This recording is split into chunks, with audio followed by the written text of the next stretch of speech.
An incredibly, and I'm talking incredibly hot Tuesday in New Jersey. It's literally 100 and something degrees right now, but we are going to be talking about the culture of the Miami Dolphins and that whole culture change situation.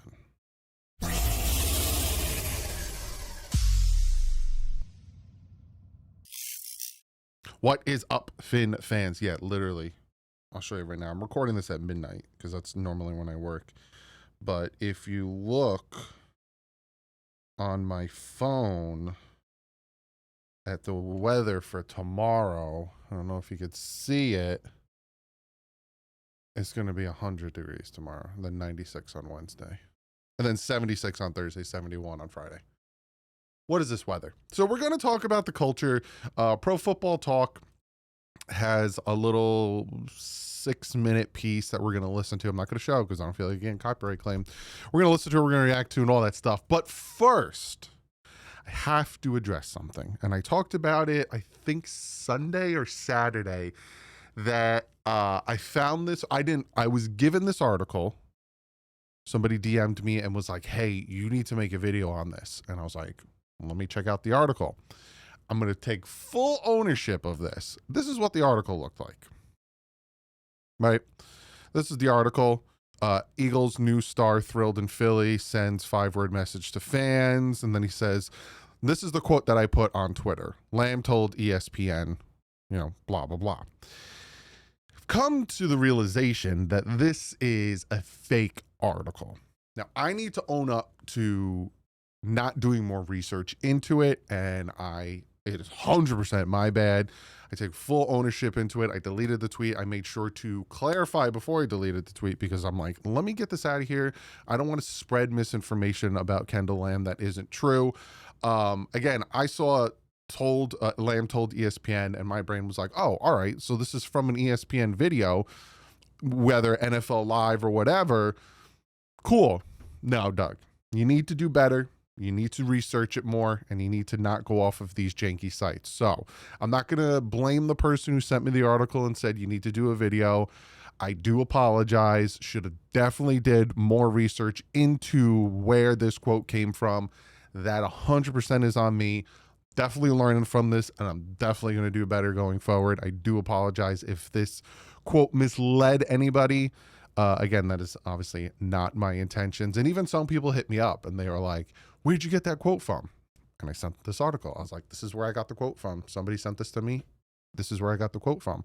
So again, if anybody used the quote or if anyone thought it was true from me, I do apologize. If you got this article or if you saw this article and think the quote is true from the article, it is not, because somebody also, shout out to, I don't remember who it is, showed me there's like 5 different players saying the same exact thing verbatim, just switch the teams.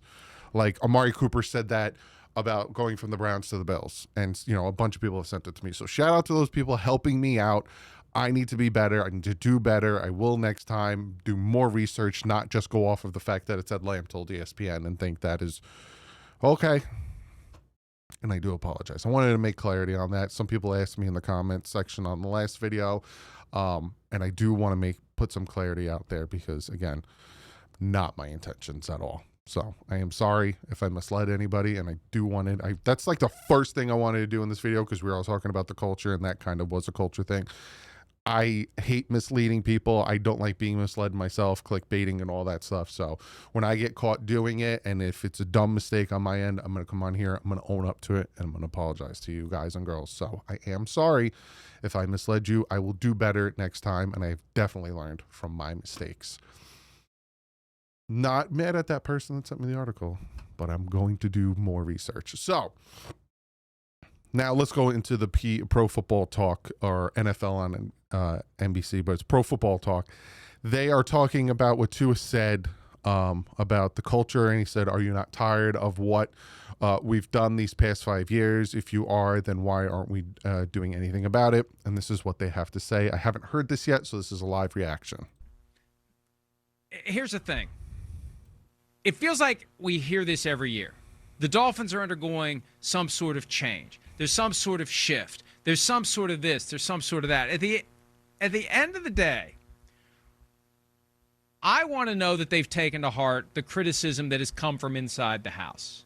When Jordan Brooks, linebacker for the Dolphins, says after a Thanksgiving night loss to the Packers in Green Bay when it was cold, and we know the narrative about the Dolphins in the cold, that they were soft on defense. That's all I care about. What are they doing to change the perception/reality? And it's hard to call it only a perception when one of the guys on the team is saying it. That makes it a reality. What are you doing to change the reality that you're physically a soft team? What do you do? And is that something that is being talked about with banding together and working together? Because if you remember, I think it was in 2023, your team looks after the team, I think was McDaniel's quote on kind of what he wanted to do with, you know, the theme of the team and all that stuff, and having Jordan Brooks come out saying, you know, that we played soft and yada yada. At that point, and that was still a pivotal point where we were still in a position to continue to win and do something, you would think that McDaniel at that point would start to, like Mike Florio says here, take an inner look, kind of see where that quote, you know, where Jordan Brooks is coming from, and try to work on that, because, you know, they're at a point where you're at a crossroads after you lost to the Packers, right? You're on a little bit of a win streak, crossroads. Are we going to keep losing, or are we going to win and potentially claim a playoff spot? Doing. And I don't know that they've done anything. And all they've done is talk. It's talk.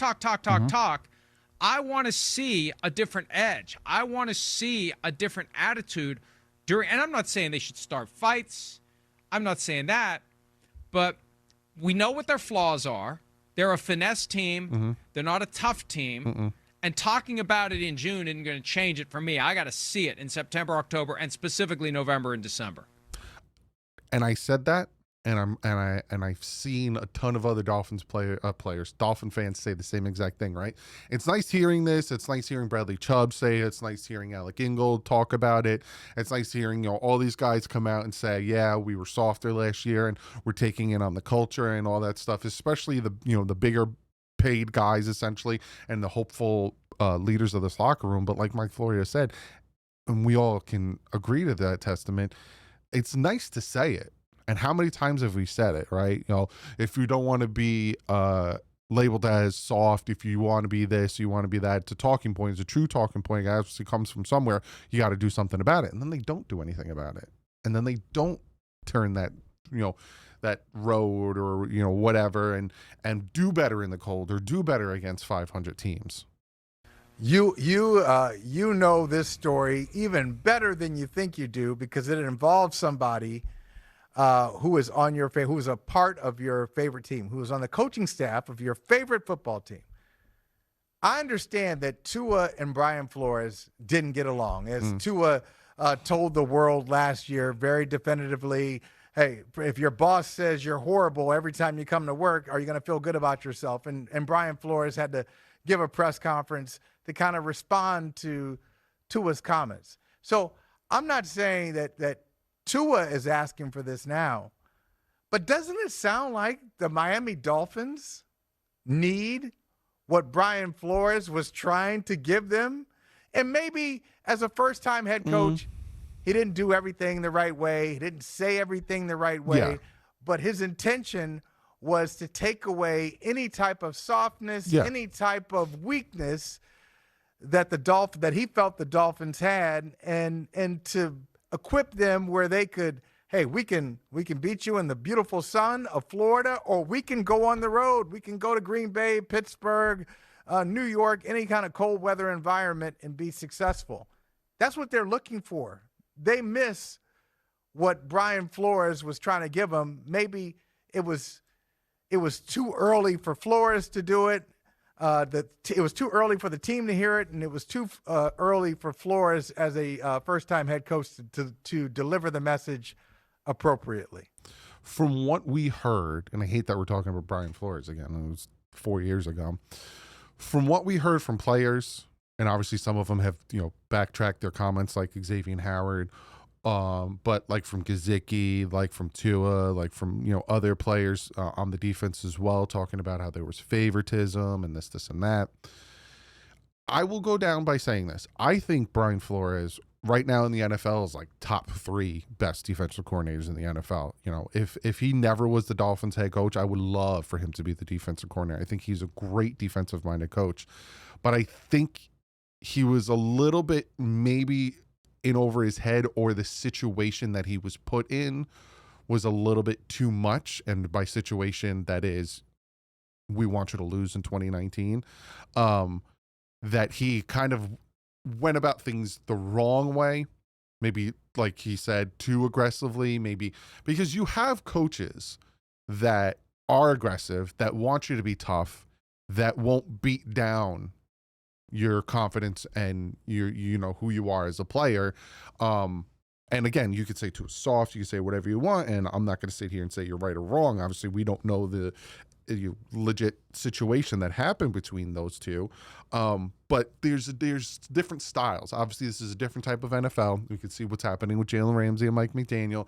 We could see what's happening with a bunch of different players in the NFL that want new contracts or demand respect, or this. It's a different NFL. It's not the Shula era. It's not the Jimmy Johnson era. It's not, you know, these different styles, you know, the John Madden era, you know, all of these different styles of coaching where it's like, do what I say or you're gone. It's more of, you know, you have these guys who are superstars that you need to be on that fine line to push them to do better, but also not bring them down.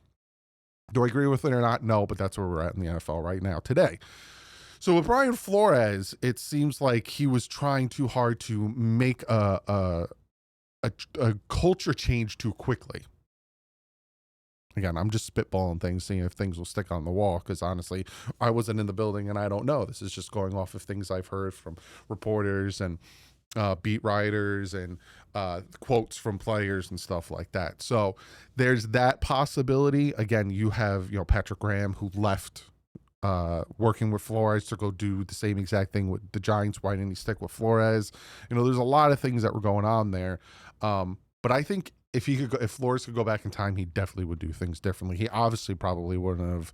He would have been more adamant not to draft Tua, because again, a lot of people want to be like, Flores never wanted Tua. If he never wanted Tua, Tua never got drafted. I'm telling you that right now.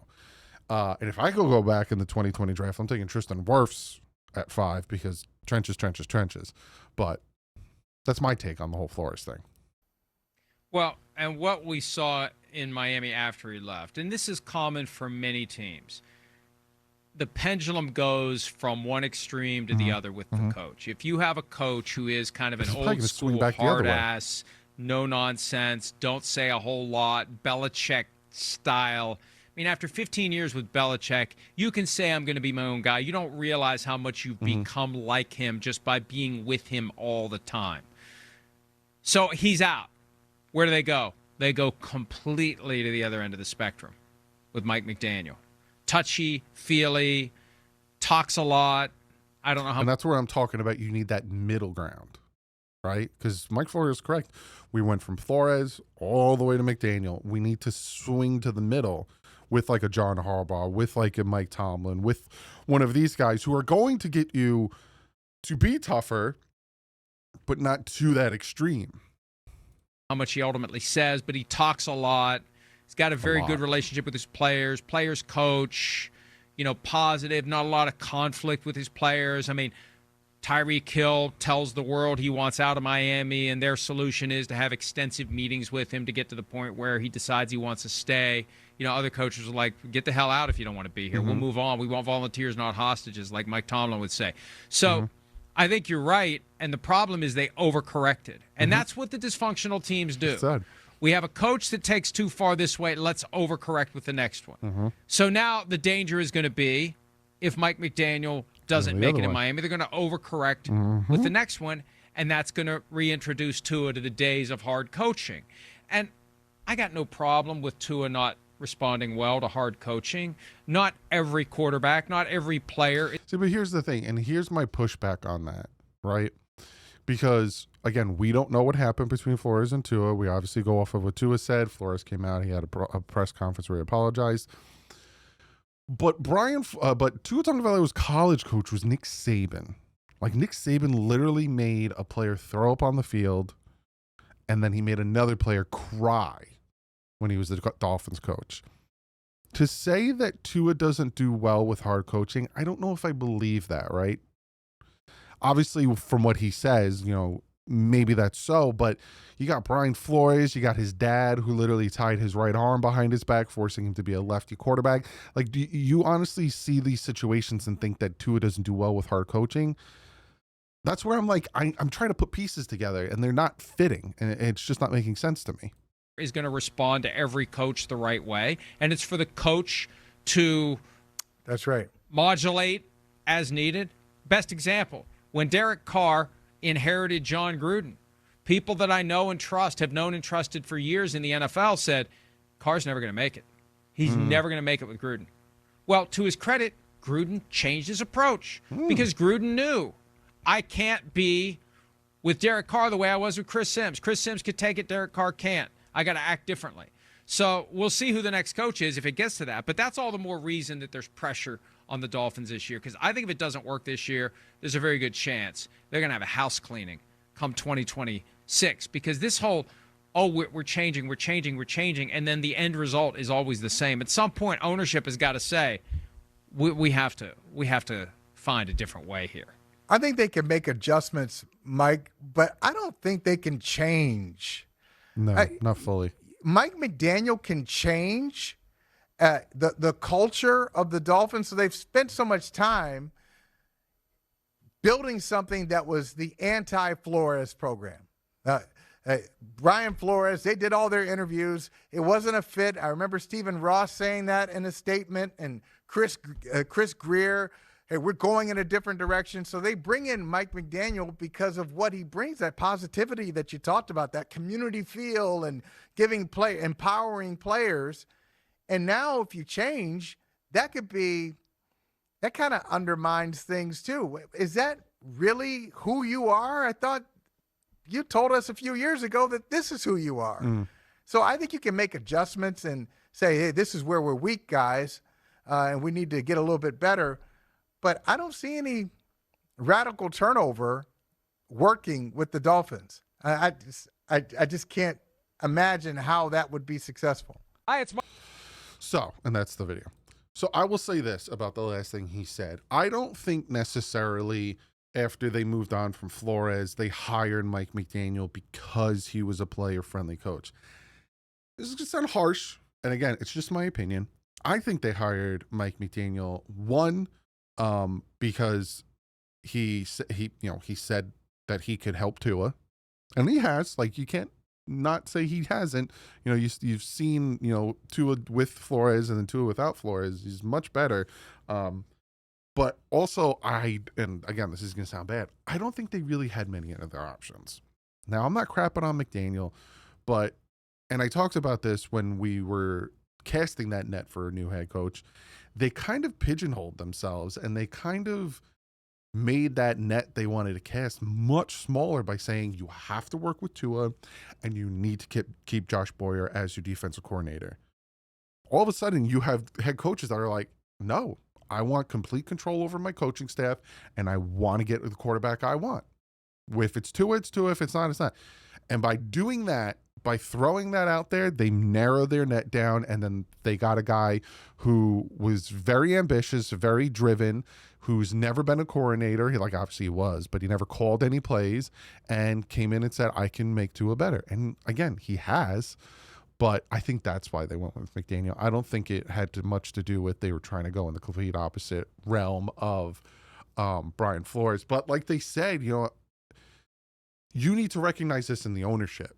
Right. And ownership said this past, January or whatever, status quo wasn't good enough and the play on the field wasn't, even though you kept it all the same. You kept the GM who is doing the same things he did last year, and you kept the head coach who we'll see if he makes any changes, but it's the same. And he talks about, Mike Florio talks about, if Tua's here next year, they're going to have to bring in a coach.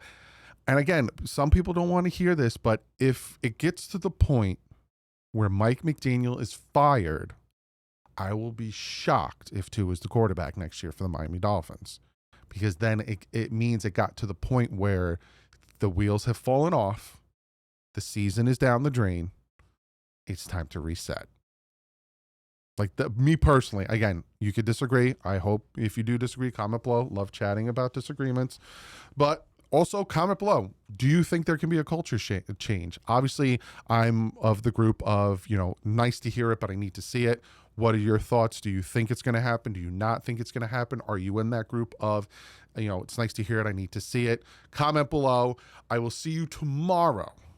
I have to calculate how many days, weeks anyway, because it's about a month now, and I have a lot of positions I have to get to with the camp battles. So you might start getting 3 a week. So you might get one of them tomorrow, or you got some other things going on tomorrow that I'm going to make.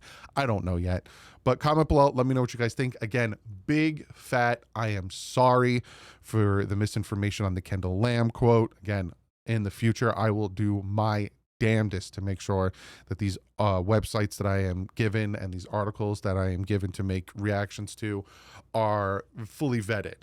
And I, thank God I did fully vet it after I posted the tweet, because I didn't make a video, because I was going to incorporate it into this video talking about, hey, even Kendall Lamb is saying yada yada. So I'm very happy that I did the due diligence, but the damage was done by making the tweet. And I just want to, again, wholeheartedly apologize. I will do better. I promise you of that. But other than that, I'll see you tomorrow. Like usual, stay classy. Fins up.